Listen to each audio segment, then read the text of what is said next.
Nous vous rappelons que vous êtes sur DRTV International, notre chaîne de prédilection, et que vous êtes plus précisément là pour le cadre de notre mission, profondeur de la doctrine biblique. Profondeur de la doctrine biblique, aujourd'hui, nous allons entériner, je dis bien entériner, avec notre thème suivi dernièrement depuis un certain moment, à savoir manifester votre identité en Jésus-Christ. Chers enfants de Dieu, mesdames et messieurs, bonsoir. Alors, sans plus tarder, je m'aimerais vous dire ceci, que, enfants de Dieu, vous savez, quand on parle de l'identité, parce qu'il y a plusieurs personnes qui ont bien voulu que nous puissions leur parler de la définition de ce thème, à savoir l'identité. Et nous voulons vous dire que nous entendons par identité un caractère permanent et fondamental de quelqu'un. Ce qui fait votre individualité, c'est qui vous êtes. Voilà pourquoi nous vous disons, en Jésus, vous êtes quelque chose, vous êtes quelqu'un, et que vous devez manifester, en tout cas la quintessence, l'essentiel de ce que vous êtes. Quand je fais comme ça, je fais recours à la création, permettez-moi, dans le jardin d'Éden, dans ce paradis parfait que Dieu t'a créé, que Dieu m'a créé, que Dieu nous a créés. Vous savez, dans le paradis, vous allez vous rendre compte que rien ne vous manquait, rien ne nous manquait. Parce que le contexte était un contexte paradisiaque, merveilleux, un contexte bienheureux, un contexte du bonheur. Et c'est là où l'homme que tu me suis, tu as manifesté par Adam et Ève ta vraie identité. Il n'y avait pas d'humiliation, il n'y avait pas de malédiction, il n'y avait pas de péché, il n'y avait pas de maladie, que sais-je encore, il n'y avait pas de mort, il n'y avait pas de pauvreté. C'est ça réellement ce que tu es. C'est ça ce que vous êtes. C'est comme ça que l'Éternel, notre Dieu, nous avait créés. Et quand nous disons de manifester votre identité, ce qui veut dire quoi? Ça veut dire que par là, l'Esprit de Dieu voudrait nous faire comprendre que vous devriez revenir à votre origine. Vous devez revenir à votre case départ. Vous devrez manifester cette gloire dans laquelle vous avez été créé et que vous avez perdu par le péché d'Adam et Ève, mais restauré par Jésus-Christ. Parce que la Bible nous fait savoir qu'il y a eu le premier Adam, mais il y a eu aussi un second Adam. Le premier Adam était terrestre, mais le second Adam était céleste. Et ce second Adam s'appelle Jésus-Christ. Lui, il est venu. Dieu fait chair. Il est venu, Jésus-Christ, cet homme de Jésus-Christ, ce Dieu incarné, pour restaurer la chute d'Adam qui nous représentait et pour corriger ce qui Adam n'avait pas pu réussir, afin que nous puissions comme ça être restaurés. Vous qui me suivez, voilà là où est partie l'idée de notre thème. Donc si l'Esprit de Dieu nous envoie à vous dire de manifester votre identité, c'est tout simplement parce que vous l'avez perdu. C'est tout simplement parce que quelque chose ne marche pas. L'homme a été créé selon l'image et la ressemblance de Dieu. Vous vous rendez compte?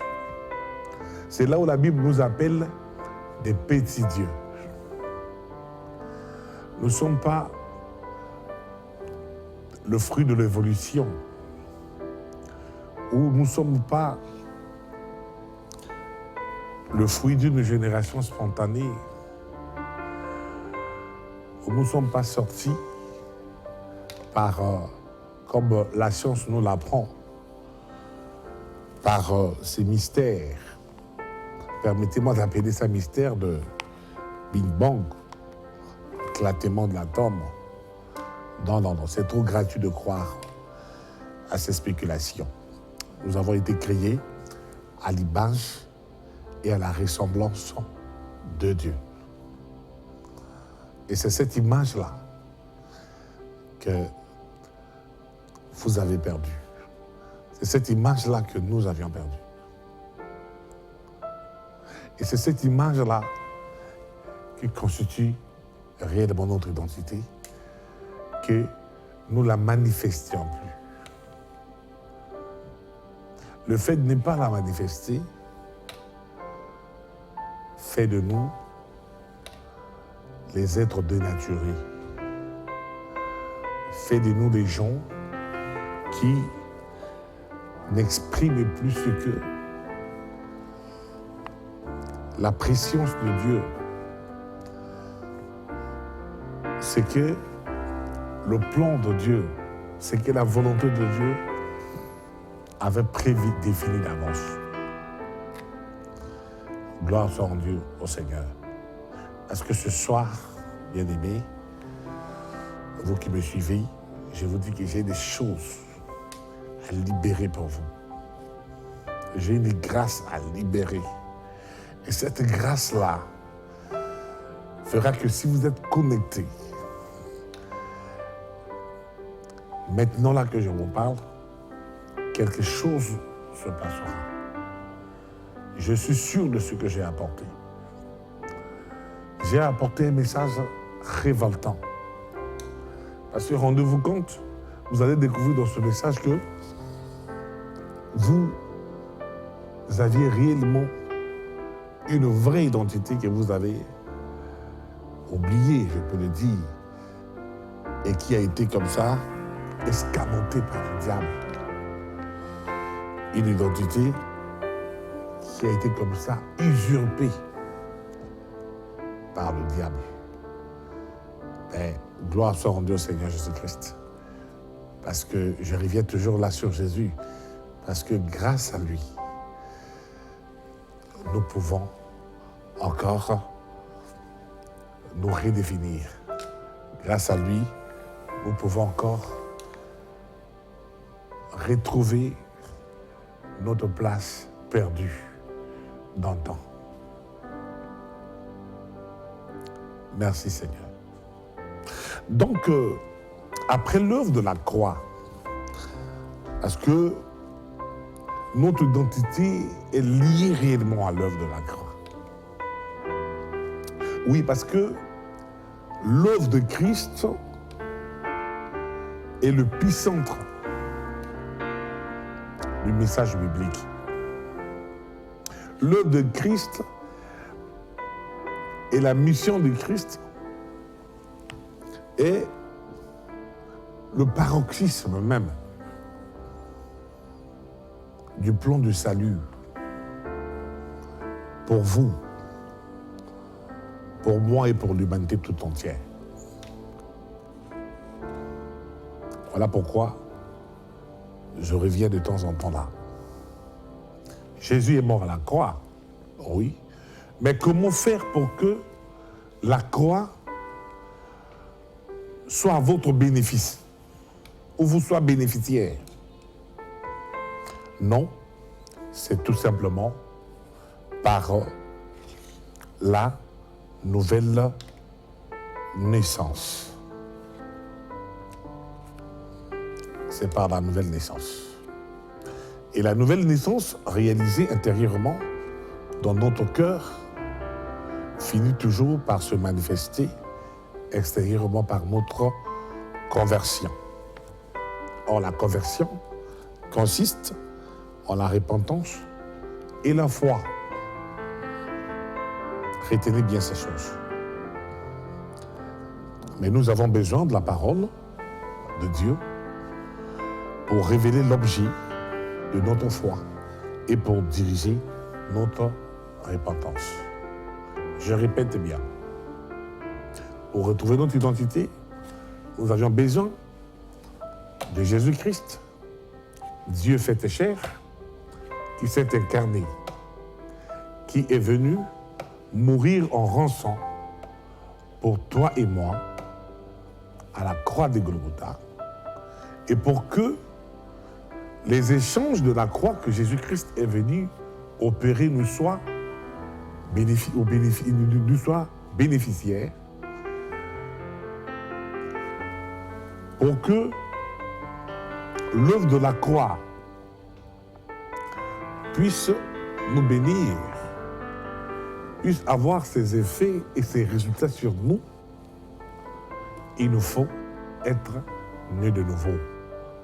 Parce que la nouvelle naissance vient pour changer notre identité, c'est-à-dire pour que nous puissions retrouver notre identité perdue il y a longtemps, depuis le commencement, depuis le jardin d'Éden. Et la nouvelle naissance ne s'opère pas sans la foi.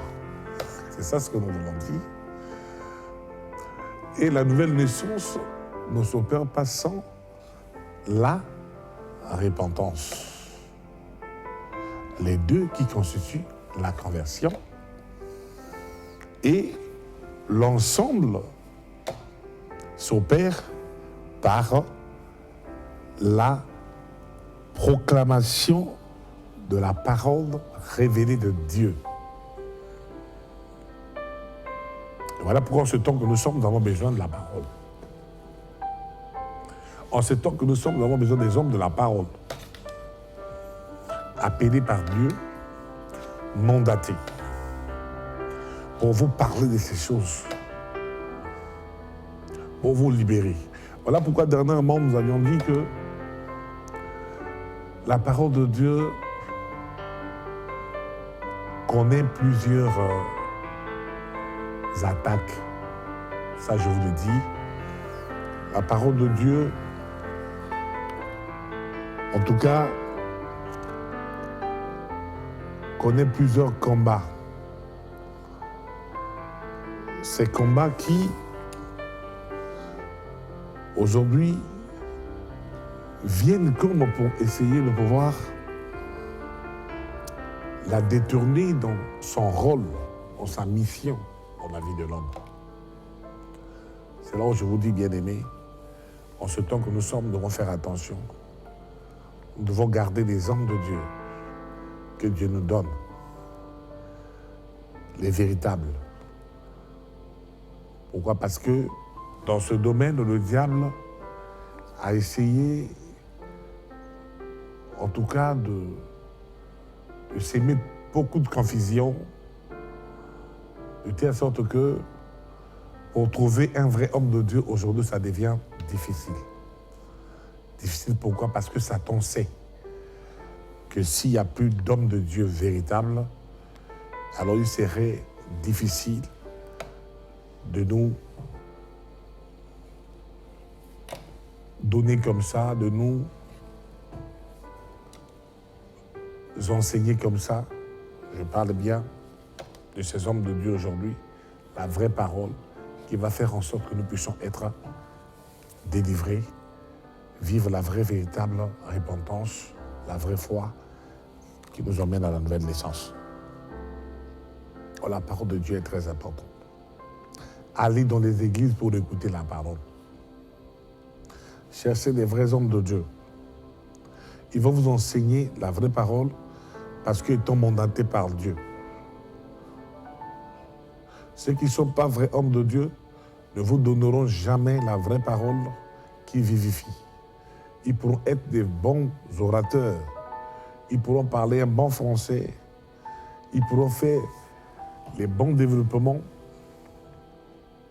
Ils pourront être les bons rhéteurs. Mais ce n'est pas ça. C'est qui vous apportera le salut.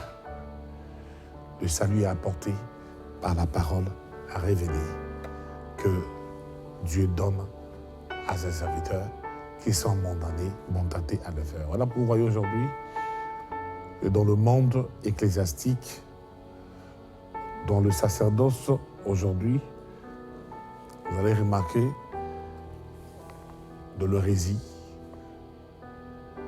Vous allez remarquer que la fausseté est en train de pouvoir, en tout cas, faire des ravages.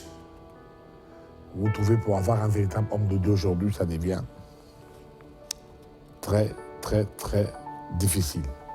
Donc, revenez un peu. Dans la pratique, donc, c'est quand on écoute ou lit l'Évangile que le Saint-Esprit opère la nouvelle naissance dans notre cœur. En effet, si l'Évangile change les vies, c'est parce que la puissance de Dieu pour le salut de quiconque croit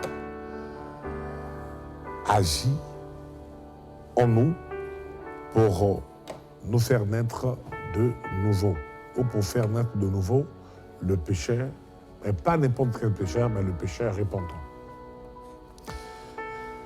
Et c'est ça le début de la vie spirituelle. C'est ça le début de l'appartenance dans la famille de Dieu. C'est ça le début de notre entrée dans la nouvelle création inaugurée par Jésus-Christ, le second Adam, puisque la première création avait été détruite par le péché du premier Adam. Et si vous rentrez dans cette nouvelle création, pour ne pas dire dans cette nouvelle famille, enfants de Dieu, vous êtes et vous devenez enfants de Dieu. Par adoption, par Jésus-Christ, le véritable Fils. Et c'est lui notre grand frère. Et c'est lui le premier-né de cette famille-là. C'est lui notre prémisse. Jésus-Christ. C'est lui, cet enfant qui n'est pas perdu, qui nous accueille. Et c'est nous, enfants prodigues, qui étaient partis, qui avaient perdu l'identité et qui commençaient à manquer même l'essentiel. Luc chapitre 15. Et qui commençaient à manger même avec les pourceaux, les restes de leur nourriture. Ce qui explique le degré de la dégradation de notre situation, de ta situation. Ce qui explique la précarité de notre vie. Et la Bible dit, le Père n'avait pas de sommeil. Oui, cher enfant de Dieu, tu me suis. Reviens à la maison. Parce que depuis que tu es dehors, Dieu n'a pas de sommeil. Tu as laissé la richesse. Tu as laissé la richesse dans la maison du Père. Retrouve ton identité. Pendant que je parle, si tu reçois Jésus-Christ, si tu prends la décision de pouvoir changer de direction pour ta vie, de te détourner du péché, aujourd'hui même pendant que tu me suis, le pouvoir du Saint-Esprit te sera donné et tu feras partie de cette belle famille, de cette belle maison. Tu seras concitoyen des saints gens de la maison de Dieu. Et quand tu fais partie de la famille de Dieu, tu es enfant de Dieu.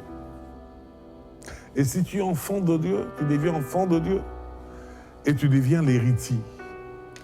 Et tu hérites avec Jésus-Christ, qui est l'enfant qui n'était pas perdu, qui était l'enfant qui était resté fidèle à la maison. Alléluia. Et le veau gras te sera tué et une grande fête te sera célébrée. Pourquoi? Parce que tu as retrouvé ton identité. Et puisque tu es enfant de Dieu, tu as l'ADN de Dieu. Puisque tu retrouves ton identité, tu as l'héritage.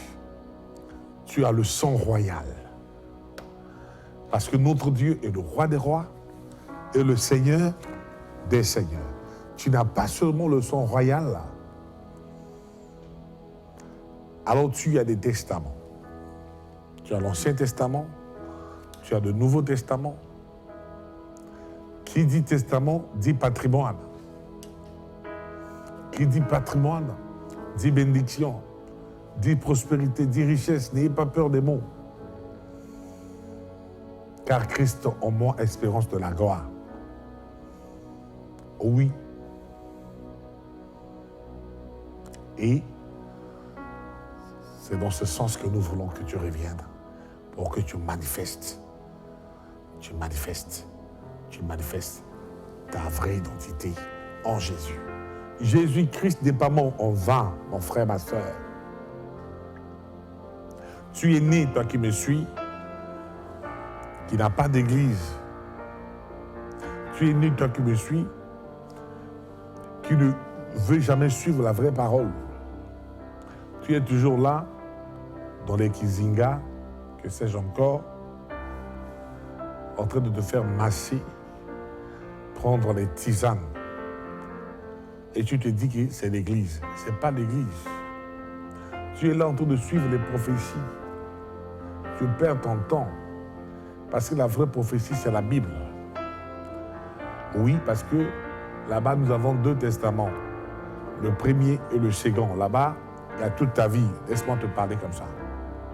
Tu es là pour toi. C'est l'eau bénite. Il n'y a jamais eu des eaux bénites. C'est des eaux maudites. Parce que la vraie eau bénite, c'est la parole de Dieu. Il n'y a pas un verset comme ça qui dit qu'on doit prendre l'eau et on bénira l'eau pour qu'on soit sauvé. Ça, ce sont des faussetés. Tu es là, tu perds ton temps. Il faut que tu retrouves le vrai chemin. Je suis ici, envoyé par Dieu pour te parler. Le vrai chemin, c'est chercher une vraie église. Là où il y a un vrai pasteur, un vrai apôtre, prophète, docteur, évangéliste appelé par Dieu. Ils te prêcheront la vraie parole. La vraie parole n'utilise pas le matériel. On n'utilise pas les chapelets pour être béni. Ça, c'est la magie. Parce que c'est la magie qui déborde les objets. On n'utilise pas les croix. Jésus-Christ est descendu de la croix. Et la croix aujourd'hui n'est pas un signe de bénédiction comme objet. La croix qui bénit, c'est la croix message, la croix évangile. C'est cet évangile-là que l'apôtre Paul disait clairement que je suis venu pour vous prêcher la croix de Christ. Il n'était pas venu pour nous donner les bouts de bois pour que l'on l'attache au cou, qu'on dépose dans nos maisons. Tout ça là, c'est de l'abomination parce que le signe de la croix que vous voyez là, croix objet, ça n'a jamais été une bénédiction. Pourquoi? Parce que la personne qui mourait sur la croix en Israël était maudite. Donc la croix n'a jamais été un bon signe. La croix qui est un bon signe, c'est la croix prédication. Quand on te prêche la croix, comment Christ est mort, et si tu crois, tu es sauvé. Mais si tu prends un objet, comme on le voit partout devant les églises, les gens portés au cou, même jusqu'au cimetière, on met des croix. Parce que réellement, les gens qui ont compris le vrai usage de la croix, ce sont ceux qui mettent ça dans les cimetières. Parce que la croix a été toujours, depuis son origine, le signe de la malédiction. Et si Christ est mort à la croix, c'est parce que c'est toi et moi qui étions maudits, qui devaient mourir à la croix. Lui, comme il devait nous remplacer, il a pris notre place pour que nous sortons de la croix. Et on ne peut pas s'attacher à la croix comme effigie. Nous devons nous attacher à la croix comme message. J'insiste comme message, parce que le message de la croix nous enseigne que Jésus-Christ est mort pour ta rédemption, pour ma rédemption, pour ton rachat, pour mon rachat. Donc, il faut que vous sortiez un peu de ces distractions-là. Vous savez, les églises aujourd'hui distraient des gens. Distraient des gens. Sortez dans les mabundus. Quand j'entends les mabundus, ce sont des distractions aujourd'hui qui égarent nos mamans, nos papas. On vous donne des petits foulards, des t-shirts, les tenues, surtout l'histoire des tenues là. Nous allons tenir toute une émission pour ça. Pourquoi? Parce que c'est ce qui endurcit les gens. Vous vous retrouvez là, en train de pouvoir mettre votre croyance sur ces foulards-là. Les foulards-là n'ont rien à voir parce que le jour que tu mourras, on va t'enterrer avec ces foulards-là. Te faisons croire que tu iras avec ça au ciel. C'est faux. Les foulards-là vont pourrir avec votre corps. Et ces foulards-là ne vous donneront jamais, vous donneront jamais accès, ne vous donneront accès au ciel. Parce que la seule chose ou le seul billet qu'il nous faut pour rentrer au ciel, c'est la foi en Jésus-Christ, à son œuvre. C'est ça ce qui nous donne l'accès à entrer au ciel et notre changement de direction, notre changement de vie, notre détournement quant à la vie du péché. Poursuivre le Seigneur, c'est ça ce qui va nous sauver. Quand on ne vous trompe pas, sortez dans les mabundus là où on ne prêche pas Jésus, on est là que dans les fausses prophéties, on est là que dans les songes, dans les rêves. Non, cela ne sait que vous endurcir encore plus belle. C'est avec amour que je vous parle. Le monde devient très dangereux. Je dis bien très dangereux. Voilà pourquoi nous sommes dans un temps où il faut que les gens soient enseignés. Les gens aiment Dieu, mais on ne leur enseigne pas bien le Seigneur. Les hommes de Dieu, entre guillemets, viennent et font de l'Église leur lieu de trafic, leur lieu de business. Nous amenons des doctrines qui ne s'expliquent pas dans la Bible. Toujours en parlant des amis, je veux prendre un exemple aujourd'hui. La plupart d'hommes de Dieu qui aujourd'hui nous font comprendre, nous embrouillent, comme ils sont conscients que la doctrine du sacerdoce n'est pas bien enseignée au milieu du peuple de Dieu.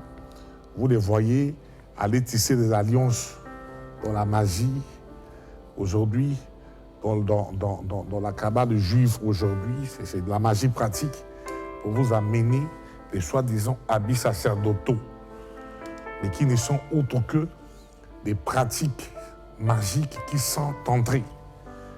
Venons vous distraire pour vous dire que non, ce sont les habits sacerdotaux. Ce ne sont pas les habits sacerdotaux, c'est des grands magiciens. Il faut que vous puissiez faire attention. Pourquoi? Parce que en ce temps que nous sommes, en tout cas, c'est vraiment triste. Comment vous pouvez être trompé comme ça? Vous êtes trompé parce que, généralement, la vraie parole devient rare. Et non pas seulement rare, mais la vraie parole est prohibée. Vous m'excusez. Quand le Seigneur parlait à Moïse, permettez-moi, je suis un docteur, je m'attaque toujours aux hérésies, je n'ai pas laissé notre thème. En parlant de l'habit ou l'accoutrement d'Aaron. Mais, en tout cas, elle n'avait rien à voir avec les habits que vous voyez les pasteurs porter aujourd'hui. Ces mêmes pasteurs ont critiqué les prêtres. Et aujourd'hui, vous les voyez avec les accoutrements qu'ils avaient critiqués avant. Il faut que nous parlons de ces choses. Et pendant que je te parle, si ton pasteur s'habillait normalement et que ces derniers temps, il est en train maintenant de pouvoir s'habiller, oui, d'un accoutrement un peu nouveau, un peu spécifique. Je te dis d'ouvrir les yeux, car c'est de la magie, ou c'est de l'ignorance. Si c'est de l'ignorance, pendant que je parle, si ce pasteur suit ce message, il va aller abandonner. Pasteur, aucun verset ne te permet de pouvoir porter les robes que tu es en train de porter, les torches que tu es en train de porter. Aucun verset. Ce que moi je sais, c'est que Dieu avait parlé à Moïse, j'insiste bien, pour qu'il y ait un accoutrement, un revêtement sacerdotal. Et tout cela avait des significations. Il y avait des significations. La tiare, le sode, le pectoral,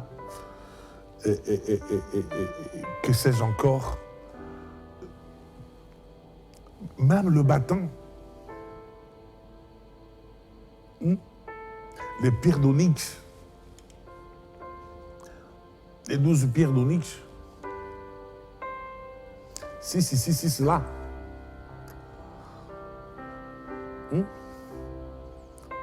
Même cet ascensoir que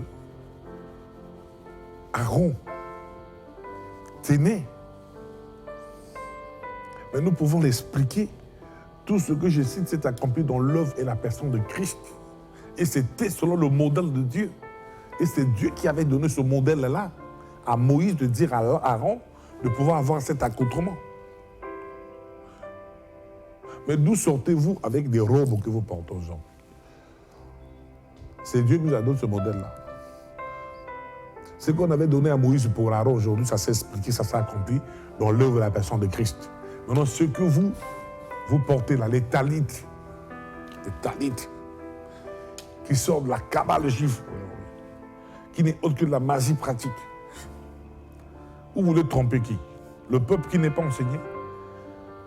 Mais sachez que votre frère proche, pasteur, repentez-vous, laissez ces genres de pratiques, laissez ces genres d'habits. Nous sommes dans une alliance spirituelle où tout ce qui était matériel, qui a été donné dans l'ancienne alliance, s'est accompli spirituellement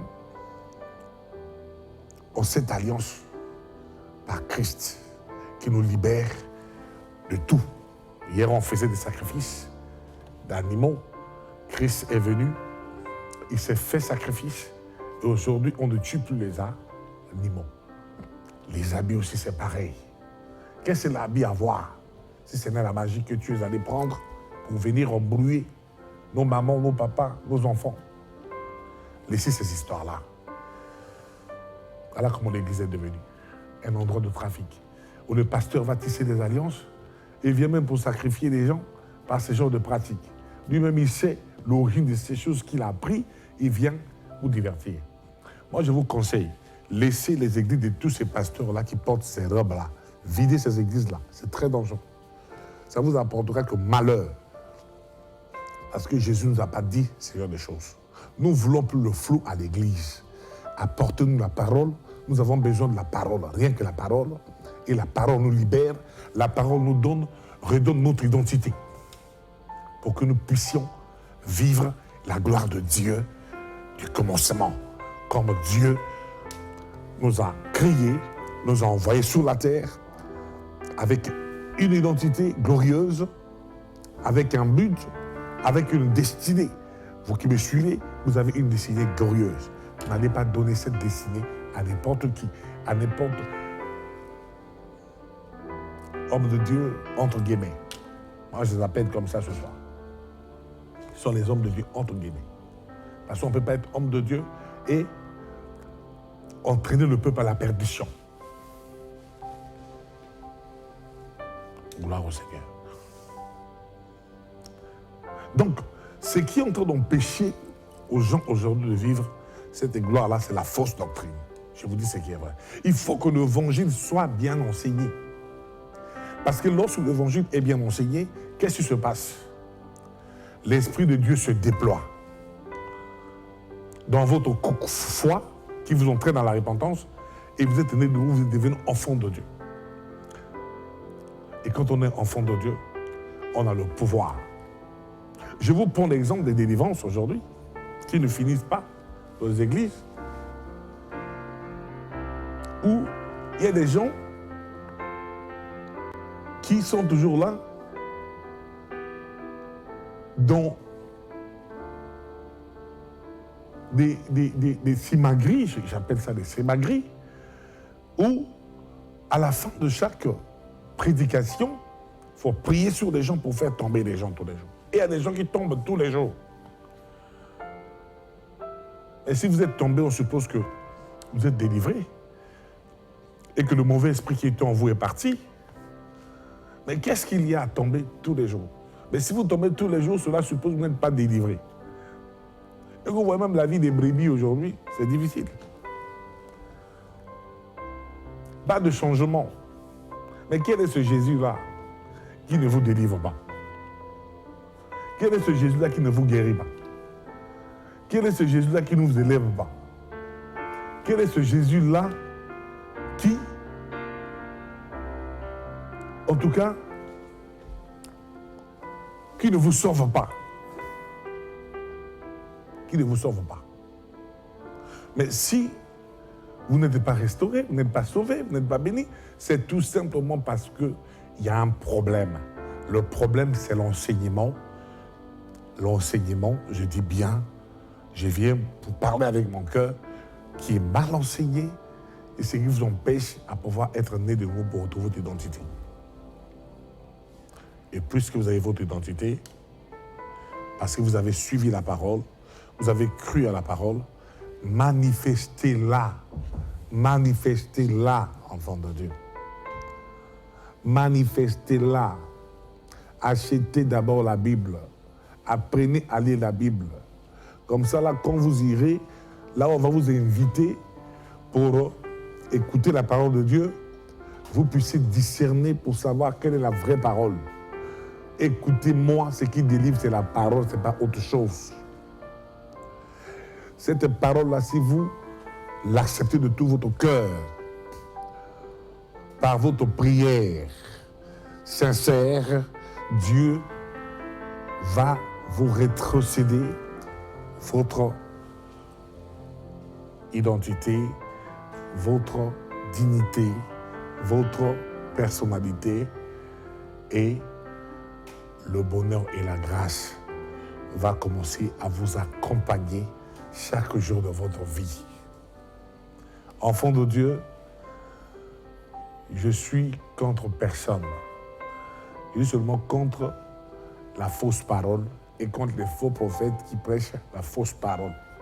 Parce que quand Jésus m'avait appelé, m'avait dit, toi tu vas défendre ma doctrine.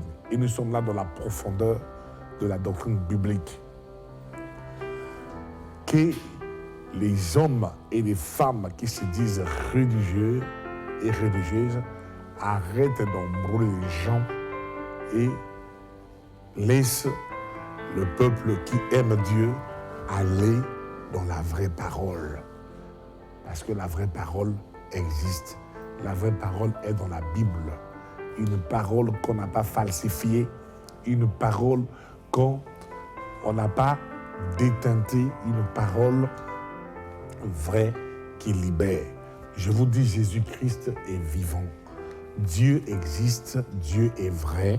Si vous marchez avec lui en vérité et en esprit, vous verrez, vous allez voir la gloire de Dieu. Le Seigneur agit. Croyez à ce que je vous dis. Et à partir d'aujourd'hui, manifestez votre identité. Dites que vous êtes enfant de Dieu. Dites que vous êtes héritier, co-héritier. Imaginez-vous héritier de Dieu. Mais vous êtes héritier, si vous êtes héritier de Dieu, mais vous êtes heureux. Parce que le ciel et la terre sont l'œuvre de ses mains. Imaginez que vous êtes l'héritier de ce Dieu-là, qu'on vous empêche de le connaître. On vous enferme dans des religions, on vous enferme dans les idéologies, on vous enferme dans des courants. Non, la parole de Dieu est plus que ça. Ouvrez vos cœurs, acceptez Jésus-Christ. Votre maladie partira, votre humiliation cessera. Oui, votre poche va régorger de l'argent pour prendre soin de vous durant votre pèlerinage sur la terre. La maladie partira. Ne remarquez pas que vous trimballez les mêmes sorts tous les jours à l'église et on vous embrouille tous les jours par des séminaires qui ne vous délivrent plus. Mais parce que quelque chose ne marche pas. Mais comment allez-vous suivre? Jésus n'a jamais fait ça. Quand Jésus est venu, Bartimée a vu. Quand Jésus est venu, Lazare était ressuscité. Mais toi, tu es là, 5 ans, 10 ans, 15 ans, dans la même église. Le pasteur vient faire ses cultes. Il se contente seulement de l'évangile social. Il finit, il s'en va. Et tu es là, la solution n'a jamais été trouvée. Mais comment continuer à suivre ce tel genre d'église? Le message de Jésus, ce n'est pas ce message. Jésus a dit, venez à moi, vous tous qui êtes chargés et fatigués, je vous donnerai le repos. Le message de Jésus, c'est le message de la